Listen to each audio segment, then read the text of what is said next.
on. She's like, I just can't wait to see history happen. And so it was a moving moment for me as a dad, for me as an educator, for me as a citizen.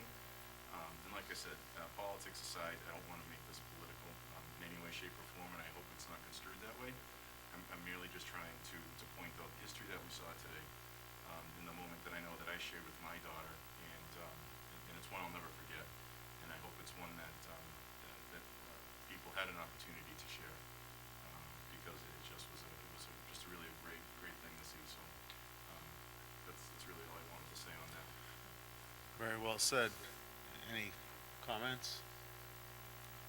Just preface that I pulled my daughter over to see it too. I thought it was wonderful. We're getting there, kind of leveling the playing field, and I hope someday we can keep going in that direction. I would agree. Certainly monumental, and again, politics aside, but yeah, absolutely, something for women across the country to be proud of, and give them a little something extra to shoot for. As Dr. McCrillis said, you've come a long way.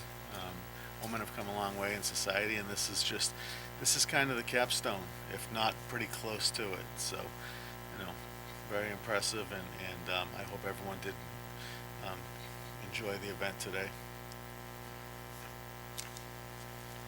All right, moving on. Any of the special recognitions, Dr. Hanfield? No, Mr. Chair, thank you.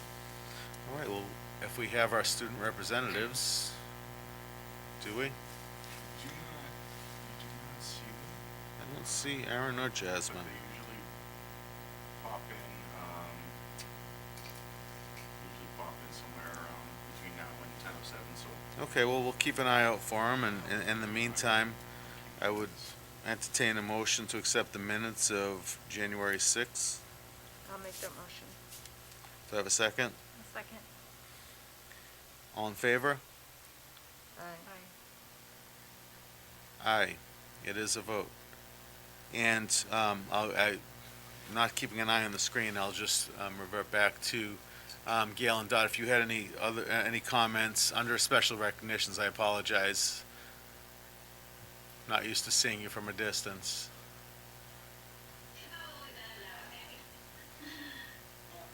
I just wanted to add that we lost an elementary school teacher of 42 years during protest season. She's been fighting Parkinson's disease for 2 years now.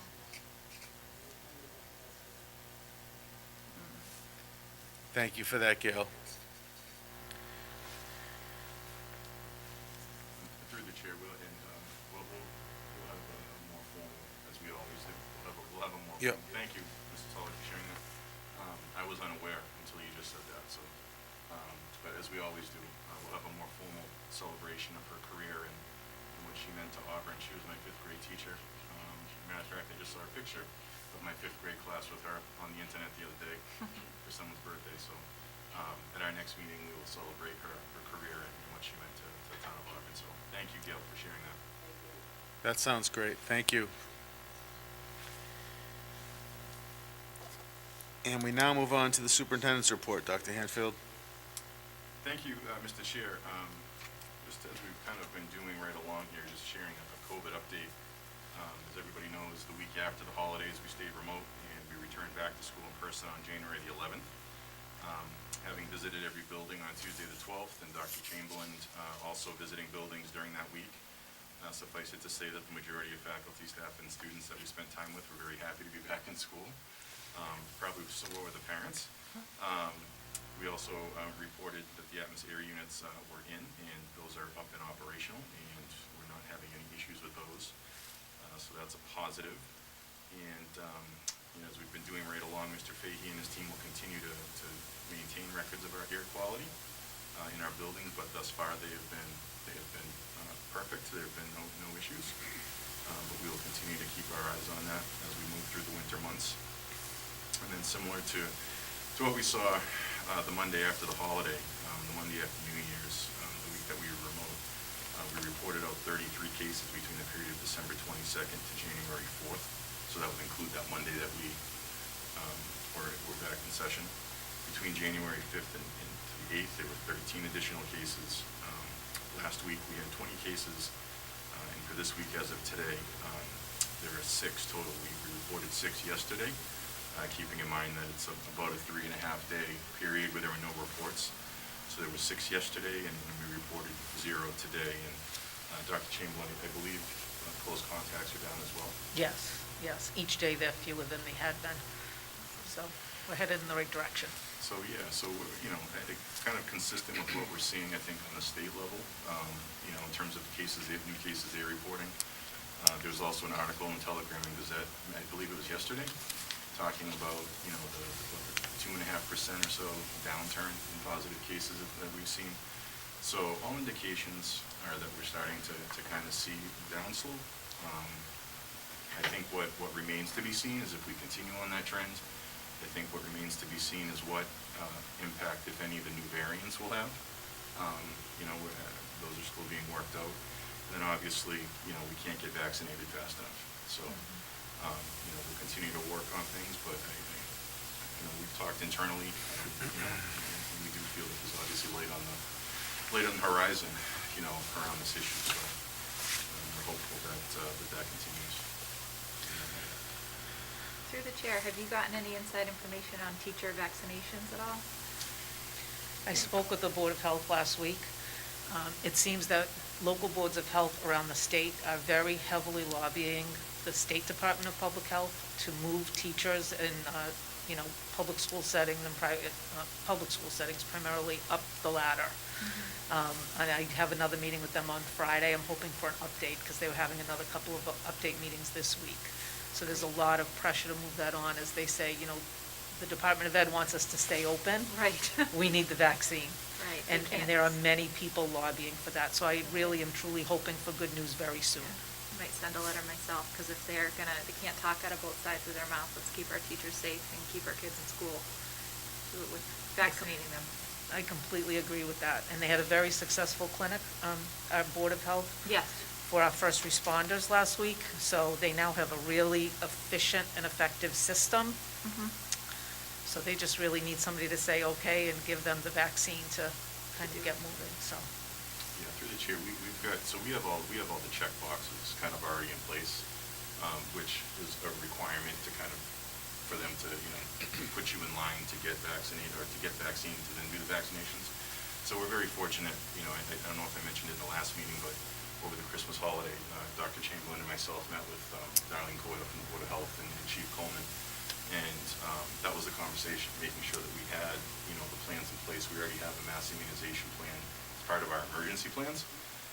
But to be able to say to the state, listen, we've got these sites, these people, we've done this, we're ready to go. We're there. But I think what also has been problematic is as the governor said, I think right around the turn of the new year, we didn't, as a state, receive the number of vaccinations that were expected. Vaccinations that were expected, or doses of vaccines that were expected.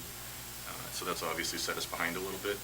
And I think what also remains to be seen now is with the transition in Washington of power, what type of delay will there be while one administration ramps down and another one ramps up. So, but we're there, and the advocacy is there. So we'll see. But one of the next part of this will be getting an official notice to start tallying up how many people within the district are taking the vaccine, and then we would submit that to the state, and then once it's approved, then we would take receipt of it. They would send it to us about a week or so prior to whatever the inoculation days would be, but yeah, we're right there. So as soon as it becomes And the Board of available. Health is in full support, and they see the urgency of this on our behalf, Okay. so. Because I said to them, what else can we do? I know. Yeah, So they're trying. yeah. That's a great question, Meg, and I would echo your statement of support for that to happen.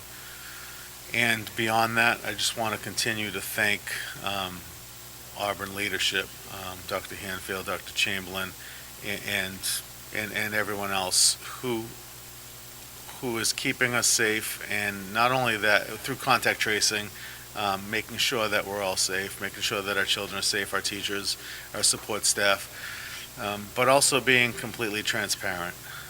It's not happening everywhere, so I think that's comforting for all staff to know that we are being transparent. We're saying that here we are after the holidays, things, even though they're trending downward, have blown up a little bit, but we've got this. And by being transparent and telling you exactly where we're at as far as data, we've got this.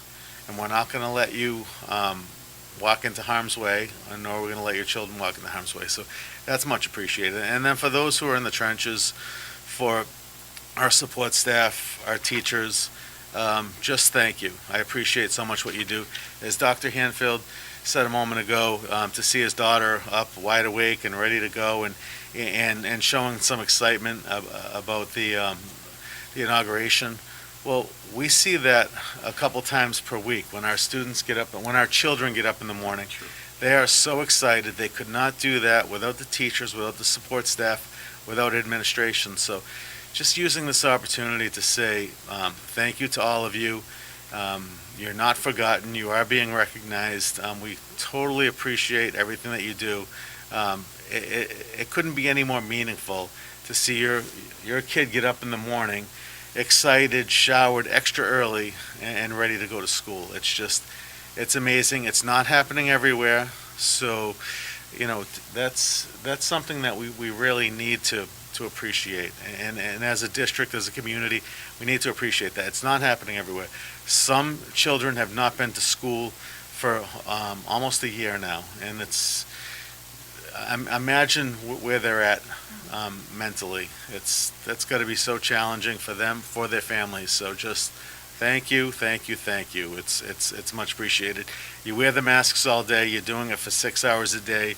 You're there after school. You're there for your students constantly, and I won't go on any further. I think I've covered everything, but just thank you to all of you, including you two, because you're at the helm, and to get people to be confident and showing up every day and to feel safe, that's something special. And all the data that you make available to the general public, that also makes us parents more comfortable in sending our students to school, knowing exactly what we're facing. So, Through the chair, could I share one more thing? sure. I was actually going to speak about it later on, but just today, our nurses held town halls with all of our staff to kind of give a little bit of a backstory to all the work that they do in an effort to keep kids and staff safe.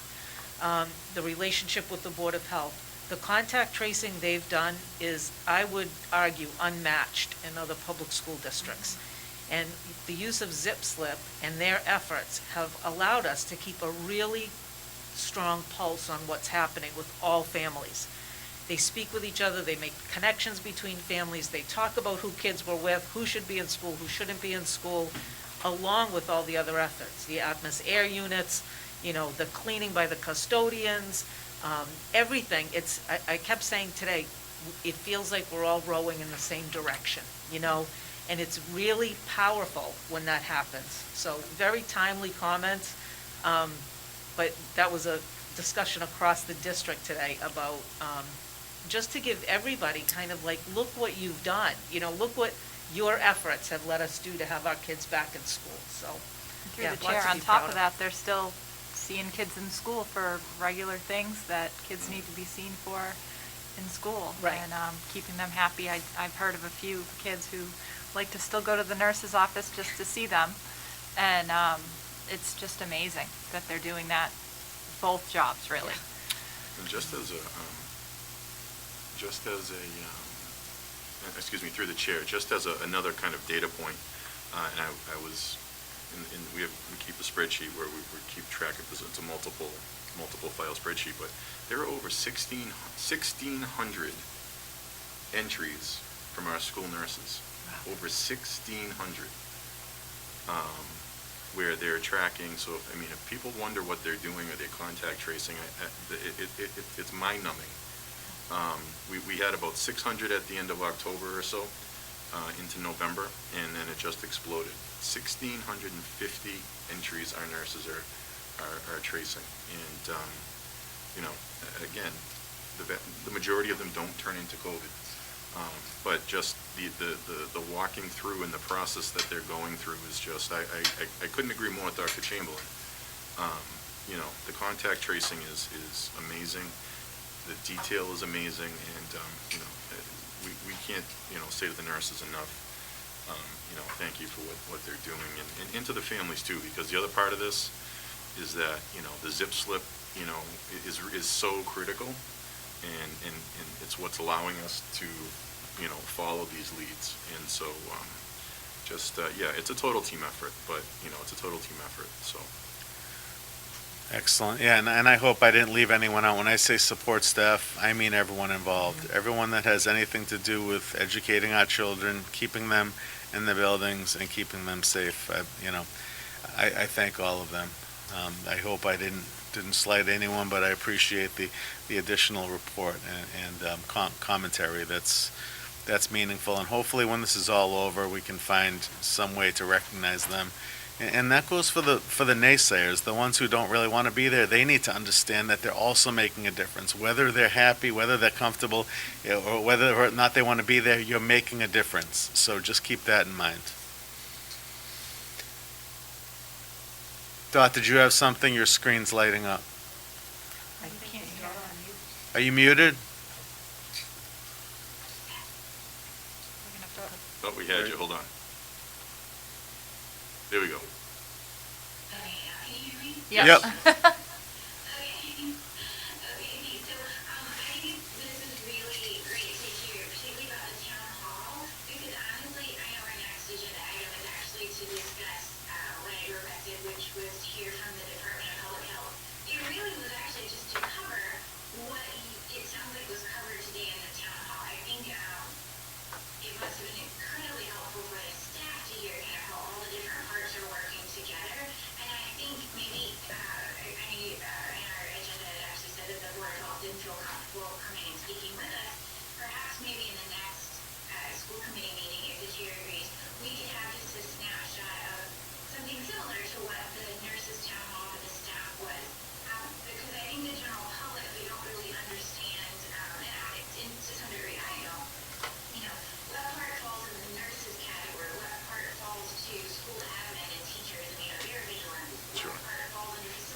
Yeah, we're gonna do this, we're gonna modify the presentation for families, we're gonna do family town halls too. But even have Darlene come and kind of like your show. Thank you. Thank you for those Well, comments. that's not what we did today.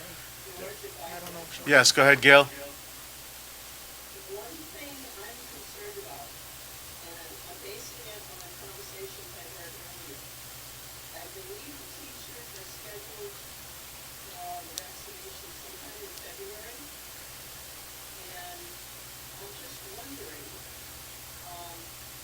if maybe it could be somewhere near February vacation. Because if they're all, or a lot of them are gonna get sick, we don't have themselves.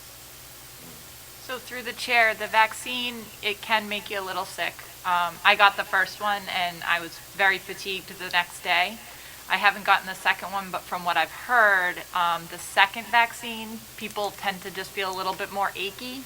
Nothing terrible, but so that, because it's going to be a 2-dose vaccine, either 3 or 4 weeks apart, depending on which one they get. So if we have any choice on what it is, we might wanna think about maybe a vacation. We don't want to stress it at once. Yeah. We can look into it, I mean, it's a good point. Yeah, Makes I- sense, Gail. Yeah, it certainly does. A lot to consider Yeah. and a lot of dominoes to fall to see how this will all play out. But I think that's a really good thing to keep in mind as we get closer. Hospitals were saying something about not giving all the people in a certain unit at one time. Yeah, Yeah. yeah. Very good point, Gail. Thank you. Anything else under COVID update? All right, moving on. Thank you, Mr. Chair, and as Mrs. Kaufman just indicated, the next agenda item was going to be a request for Board of Health input. And so thank you for the clarification, Mrs. Kaufman. We can absolutely do that. I think explaining kind of the process, maybe behind the scenes of nurses, administration, Board of Health, like how that all interplays, I think I think that would be an interesting piece of information to share with folks. So Dr. Chamberlain and I can put that together, and we can get back with Darlene and be more specific, and then she can kind of talk about her process out of her office. The misunderstanding, I think, was that it was the expectation that there was going to be a statement from her about, you know, the current state of COVID in Auburn and the winter sports thing that had just happened, and just being very careful not to, from her perspective, not to be perceived as speaking for the Board of Health, per se. So, but I appreciate your clarification, and I think that would be helpful for all involved. So we'll work on that and have that for next meeting. Okay, thank you. Thank you.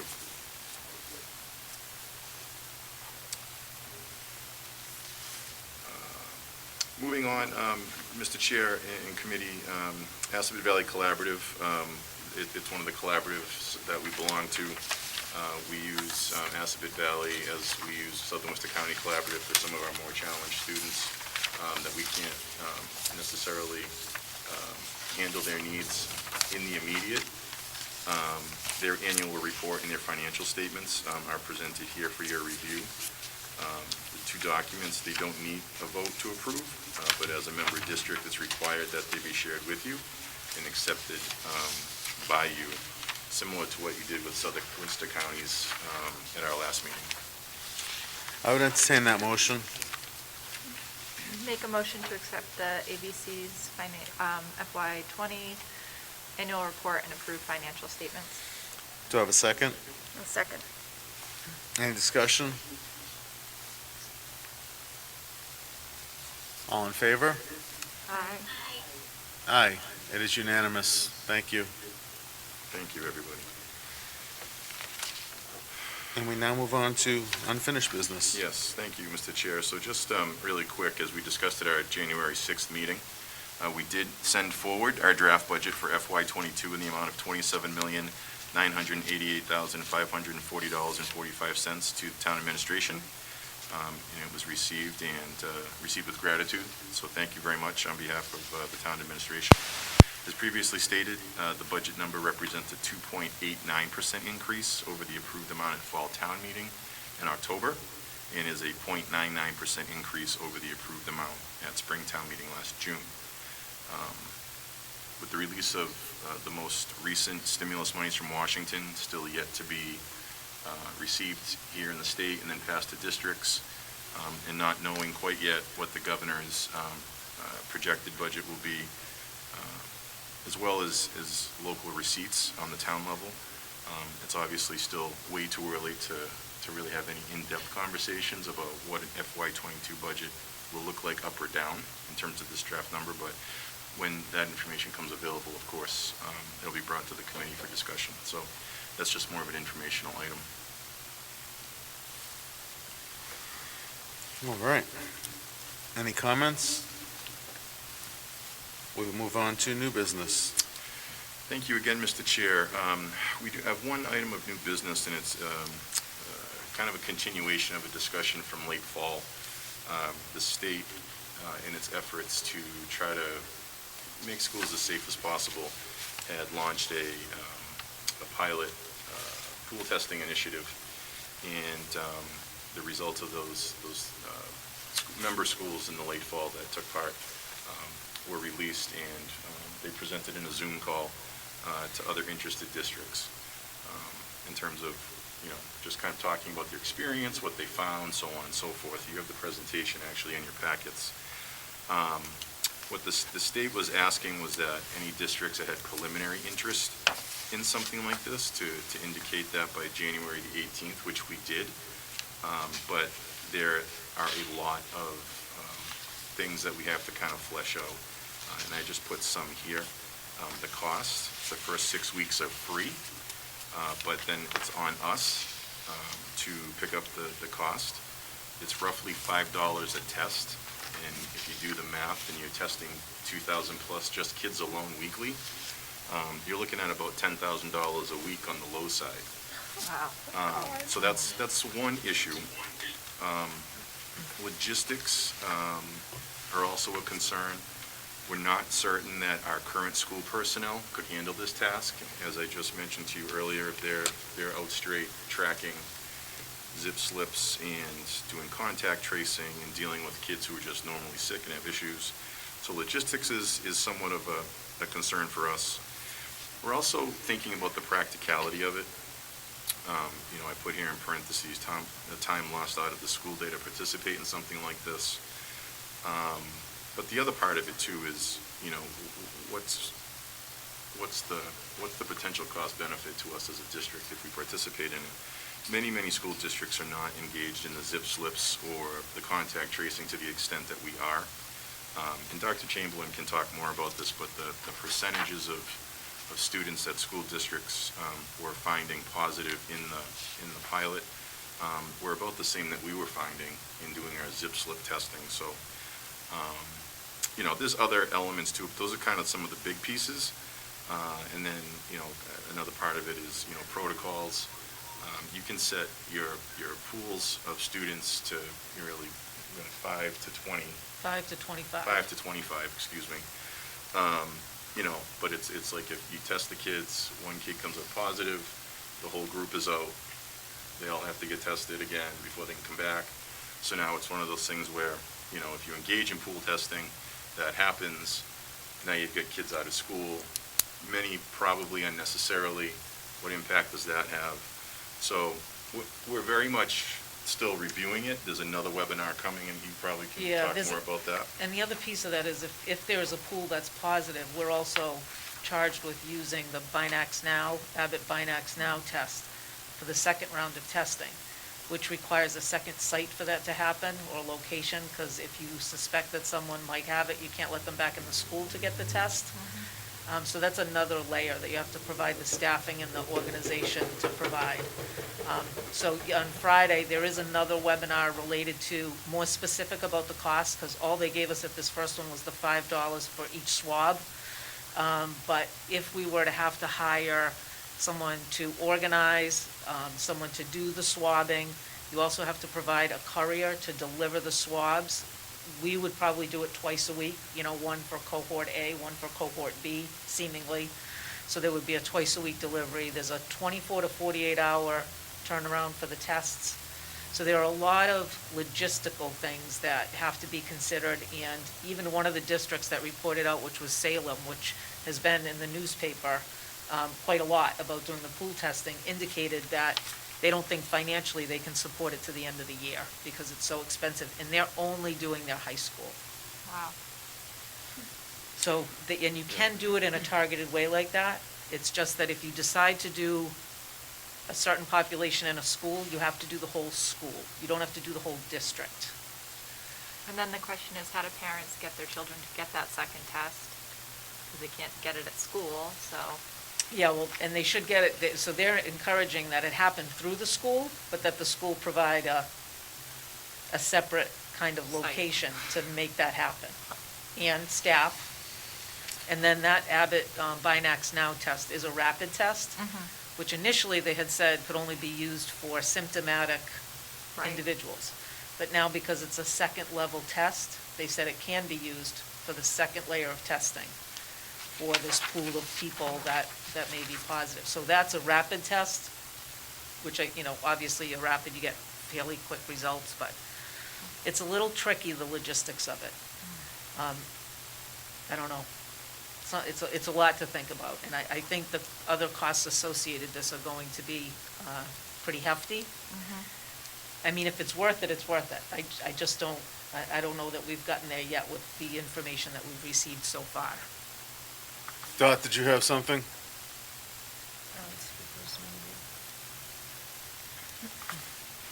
an all or nothing. Could you start over, Dot? Sure,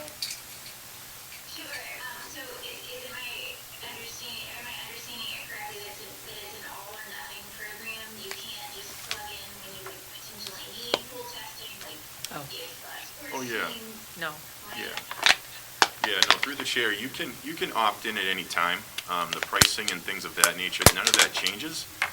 It's just you lose out on the first 6 weeks. Right, but if you do it, you have to commit to testing everyone in the building at least once a week. Yeah.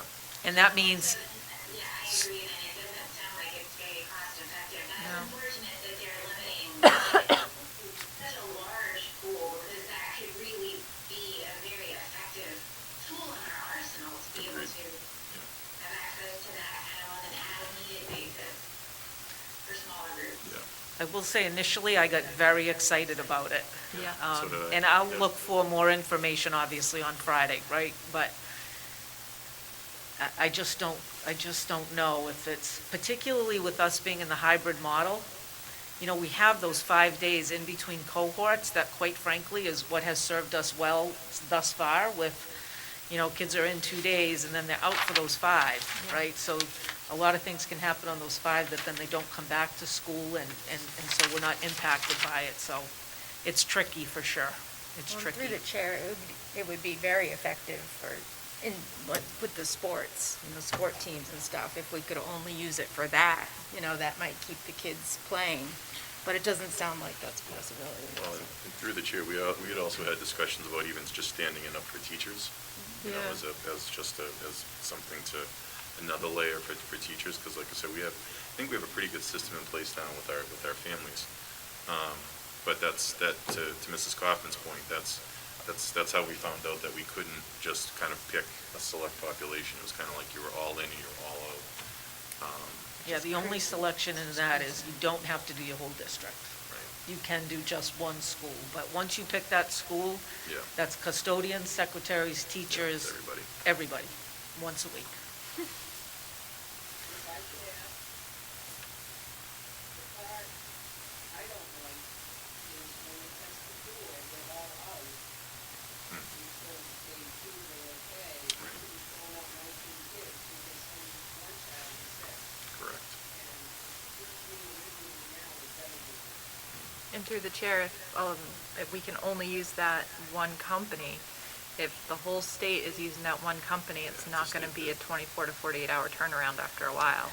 Yeah, so the providers for the actual pool testing, the way they talked about it, there are multiple providers, and they will Okay. help us get connected with them.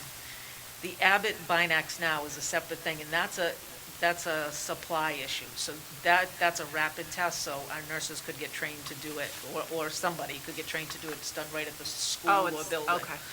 But the initial providers for the pool testing, they said you'll get a 24 to 48 hour turnaround. But I said to Dr. Hanfield, I said, well, if they get 150 districts that sign up for this, I don't Yeah. care how many providers you have. Right. That time period is going to get longer, right? They're not going to be able to keep up with the demand. So Right. Yeah. right now, it might be 24 to 48 hours, but I think the more people that might enroll, that could change that, so. I agree. And through the chair too, there's also a concern, I mean, I don't know how big it is, but a concern that there would be maybe a downscaling of vigilance perhaps on families' parts, because they say, oh, my child gets tested on Tuesday, or oh, my child gets tested on Friday. No big deal, like we'll send them to school. And so that's another part of this too, in school districts where there is nothing in place, something like this, I think, could make sense if you had nothing, but, like I said, we're gonna continue to look at it, continue to see, but, we just, on a lot of fronts, it doesn't seem to be something that would be advantageous for us. Not to say it couldn't be in another school district, but, just the price tag, just that Well, really. 40,000 a month, I don't know what Exactly. district could even. Yeah, and It's they're crazy. saying that we're going to get additional federal stimulus money, so we should consider using that. But When you have to, That's yeah, all. when you have to pick. when you have to, Yeah. yeah, You can put that money towards so many things. So many things. yep. What's gonna be the best use of that money? That's just a lot, that's a lot, it's just a lot. So we'll see, Well, we'll see, and we'll More come to back to come. you. Yeah, we'll come back to you. Sounds good to me. Yeah, let's just keep an eye on it, but I agree, and I think if this was early on, it may have been a little bit more appealing. but I really do see an end to this. I do see the light at the end of the tunnel, and I think, yeah, I think what we have in place right now, I think the system that we have in place, and we just talked about that, at length, I think it's working. I don't think anything crucial has really come out of this as far as, illness. I think we're still in a good place, and I apologize if someone has lost someone special to them, or someone has become deathly ill, but I think overall, if you're looking at the numbers, I think we've done pretty well with the system that we have in place. So, yeah, we look forward to hearing more about the pool testing, but at this point, I would have to agree that it's probably not the move to make, and you can't put a price on people's health and well-being, and that's not what we're doing at all here. We're just trying to figure out, how much would this benefit us? It's a matter of how much is it going to benefit us on top of what we've already accomplished so far. So, I wholeheartedly agree. Any other comments or questions? Seeing none, we'll move on to teaching and learning. Dr. Chamberlain? Thank you, Mr. Chair. Last time I was here, we talked about some professional development offerings that would be coming. In the past week, we have joined the Massachusetts Partnerships for Youth. It's a nonprofit organization, very well connected with numerous districts across the state, that provides very high-quality professional development for a very reasonable price. And in this particular year, we're looking to really try and make some flexible options for teachers. And, we heard through our surveys that there was a need for training around social emotional learning and trauma and all those kind of things. There are a multitude of webinars that teachers can register for now that we have our membership. So as long as they belong to our district, they can choose which webinar they would like to participate in. Many happen after school. You can watch them for up to 72 hours after they're actually run live, so that there's some flexibility and timing there, and there's just a wide range of topics. So really a lot of things that I think our staff will find interesting. So we're very excited to get that going, and along with our membership, we get 5 in-service topics as well. Again, a wide range of topics that we can choose from and provide professional development to our staff. Again, a lot on social emotional learning, self-regulation, just a wide range of topics. So we're looking forward to that because we feel like it's going to give us a nice, some continued professional development in a flexible, easy to access way, which given our current environment is very important. I have something prepared to go out tomorrow around universal design for learning. All of our teachers, in order to recertify, have to have 15 professional development points for English language learners, as well as in the area of special education. There's been no relief from that from the Department of Elementary and Secondary Education. So this book study on universal design for learning, we could provide them with 10 professional development points in special education, so that gets them a good way for that. We also have access through WIDA, which is the consortium that provides our access testing for EL learners. They also provide free training. Again, it's self-paced. You get your PDPs at the end of it. So some really nice options that will really meet their recertification needs. So I'm excited to send that out this week. So that's a nice add to some things we've been doing. I'm also excited to talk about the high school senior internship and education project. This is another initiative that came to us from the Department of Elementary and Secondary Education, where through the department and YouthWorks programs, they're able to pay high school seniors who are in good academic standing. If they have an interest in becoming teachers, they can pay them to provide work support in school buildings. So that's a little tricky this year, right? Because we're really trying to limit folks in and out of the building, but we have a plan in place for making sure that we're screening and all of that. But this would allow some of our own students to go into any of the K-8 buildings. They can't do preschool and they can't do high school, but they can go in, they can provide tutoring, they can do lunch and recess supervision. They can work one-to-one with a student. They can do some virtual things as long as it's in school. It's not necessarily for kids working remotely.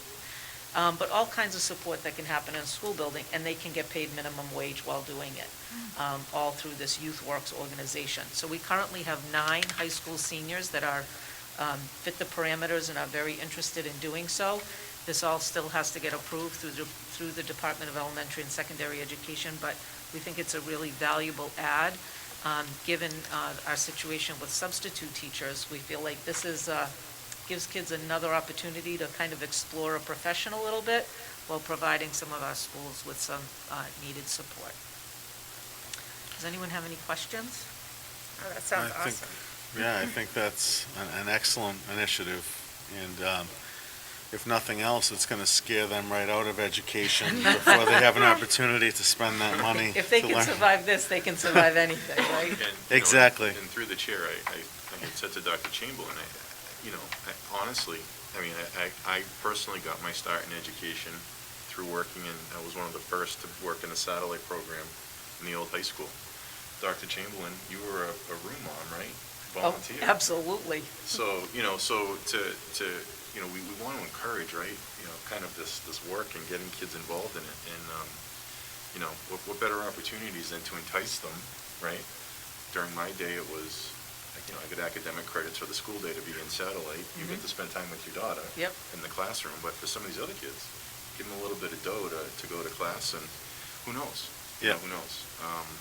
We have some outstanding, talented kids in this district, and many of them, I'm sure, would be terrific in the education realm. So, Right. No, certainly, I'm joking when I say it's going to scare them away. I think it's actually going to have the opposite effect. I think what's going to happen is they're going to enjoy it so much that they're going to end up telling their friends, who are going to tell their friends. It's just one of those situations where they're going to realize how rewarding it is to work with children of all ages. It just is. At the end of the day, there's something to be said about that.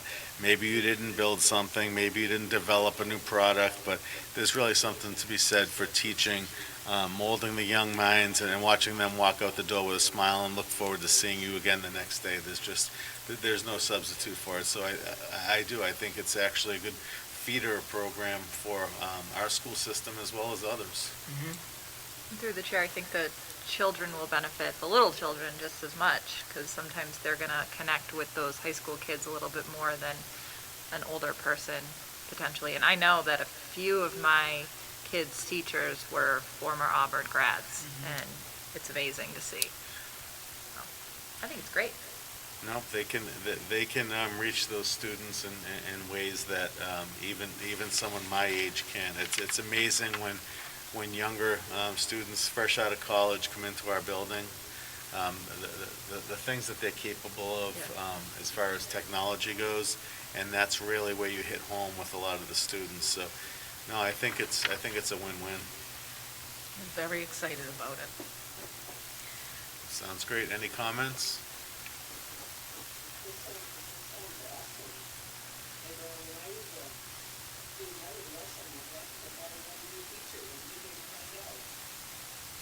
That's great. I do have one last thing.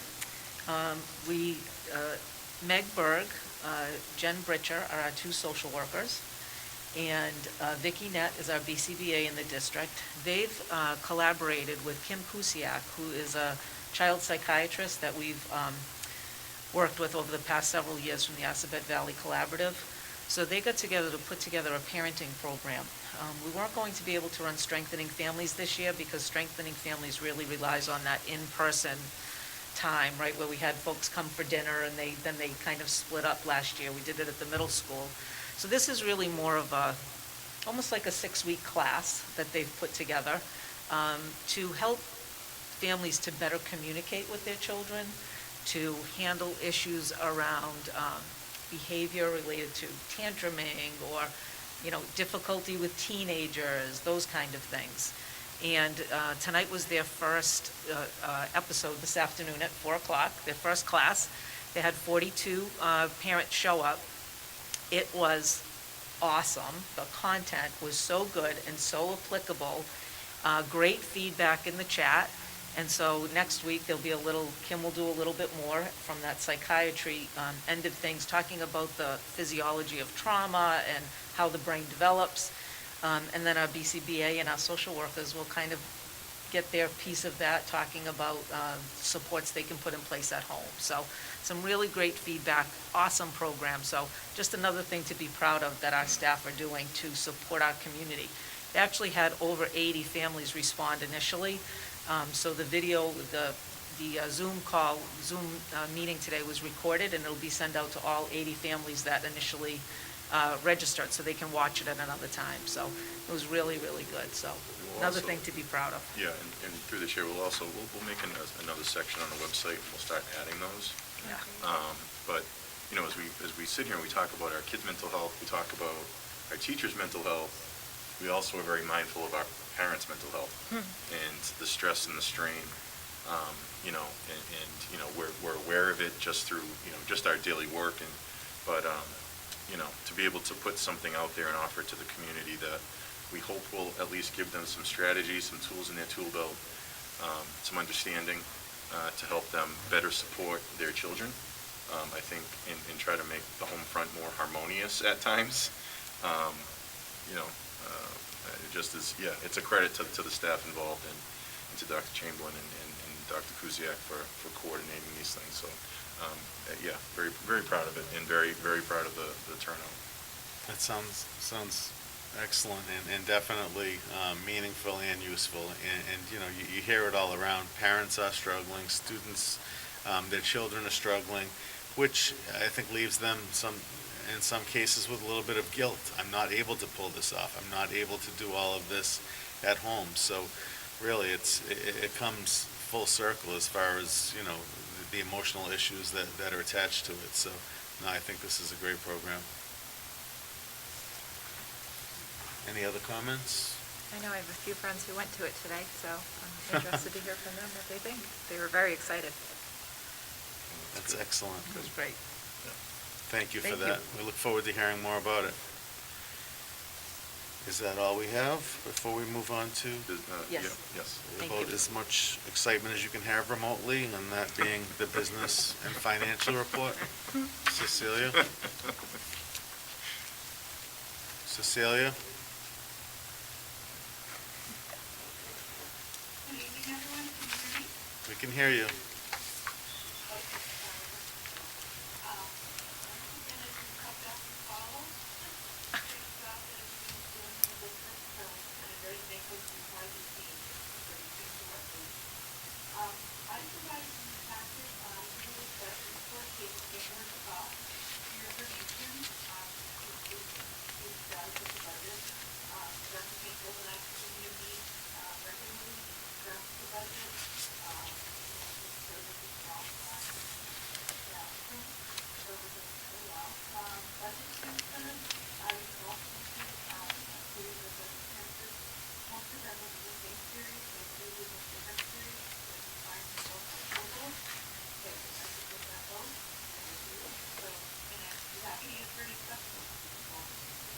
I would entertain that motion. I'll make a motion to approve the transfers between the series as presented. I'll second. Any discussion on that? All in favor? Aye. Aye. It is a vote, and it's unanimous. Thank you. Thank you for that very exciting report. And we now move on to policies. Thank you, Mr. Chair. Wrapping up this evening, there are three policies before you. They can be I'm considering them a first read. The first policy is under file BB, school committee legal status. The school committee is the governing board of the Town of Auburn's public school district. Although it functions as a duly elected committee of town government, the school committee has, unlike other town boards, autonomy and absolute authority within limitations established by the Commonwealth of Massachusetts to carry out the educational policies of the state and guide the educational process. The Auburn School Committee is made up of 5 members who serve on a staggered 3-year term, elected by a vote of townspeople at the annual election, which is held on the 3rd Tuesday in May of each year, as established by law. This was sent to us by MASC, just to make sure that All school committees across the state have this in their policy manual. Related is under file BDA, School Committee Organizational Meeting, for the purpose of organizing the school committee at its first regular meeting following the district's annual elections, and within 7 days of such election, will elect from its membership a chair, vice chair, and a clerk, all of whom will hold their respective offices for a term of 1 year or until a successor is elected. In the event the chair and vice chair are no longer members of the school committee, the senior member, as designated by years served, will act as the chair pro tem. A majority of the members of the school committee will constitute a quorum. In this case, it would be 3 because it's 5 of you. And then the election will proceed as follows. Nominations for the office of chair will be made by the superintendent. The chair will be elected by a majority roll call vote of the members present and voting. If no nominee receives a majority vote, the election will be declared null and void and nominations reopened. Upon election, the new chair will preside, calling for the election of a vice chair and clerk in order. The procedure used for their election will be the same as that for electing the chair. Any vacancy among the officers occurring between organizational meetings will be filled by a member elected by the school committee, and that election will be conducted as described above. Following election of officers at its organizational meeting, the school committee may proceed into such regular or special business as scheduled on the agenda. And again, that's an MASC update, making sure people have that in their policy manuals. And then the third policy before you this evening for review is file IHBF under homebound instruction. There are some changes as advocated for by MASC, but also in line with some of the new regulations at the state level in terms of law. The schools may furnish homebound instruction to those students who are unable to attend classes. You can see there, striked out, for at least 4 consecutive weeks.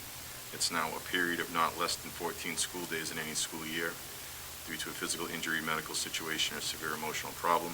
The instruction is designed to provide maintenance in the basic academic courses so that when a student returns to school, he or she will not be at a disadvantage because of illness or hospitalization. And then it goes on. I won't read the whole policy, but just gives you a flavor of what it's about. So, like I said, this can be simply just a first read and review for the committee. We can look and take a vote on it at our next meeting in the event there are any questions or additions, deletions. But I wanted to bring that to your attention this evening. Yeah, I think we'll just take another look and review as, we have a couple of our members working remotely Yep. here. I'd rather just have everyone fine. at the Totally table fine. for that if we need to put it off for a couple of meetings. Yep, it doesn't have to be done tonight. I just wanted to bring it as a first read to people's attention. But everything certainly seems on the up and up. I have no issues with it, but again, I'd just like to have everyone at the table I'm having trouble hearing and. Sure. Yeah, no, I have no problem with it. Yep. it's Okay, fine. well, thank you for reviewing those. Do we have anything else? No, that would be it for us this evening. Any comments, questions before we wrap this up?